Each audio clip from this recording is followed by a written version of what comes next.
And next, let us talk about the basic principles for creating good test items. That is, whenever you are creating any questions for any type of assessment or test, you have to follow some basic principles. So what are those basic principles?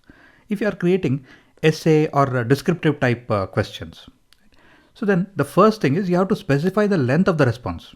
If you just say, write an essay on India.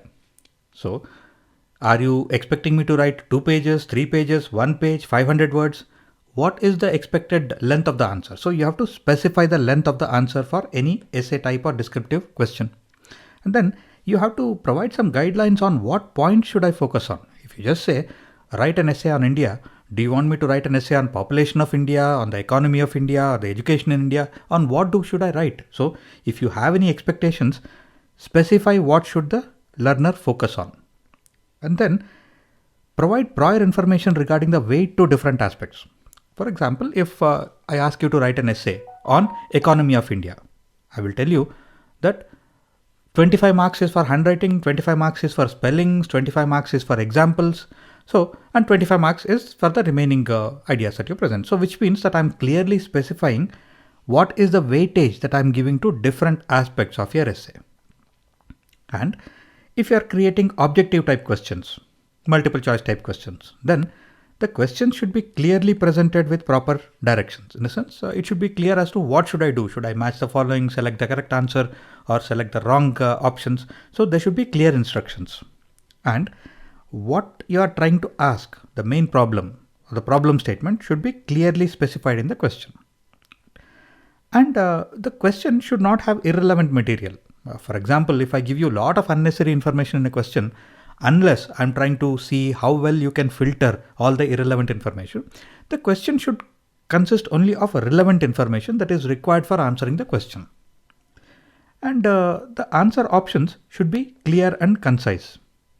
The answers should not be so long that it takes so much time to read and understand that people forget what the question was in the first place. So the answer should be clear and concise. And every question should have only one correct or clearly best answer. Now this is something which is not frequently followed in CDP because many questions can have many correct answers. So we have to usually identify the most correct or the best answer. But ideally, whenever you create objective type questions, the question should have only one correct or clearly the best answer. And the questions should not have any clues which will help us identify the answer. For example, if you look at this question, Ram had a meeting at 11:45 a.m. He reached office at 12:45 p.m. He was late by an what?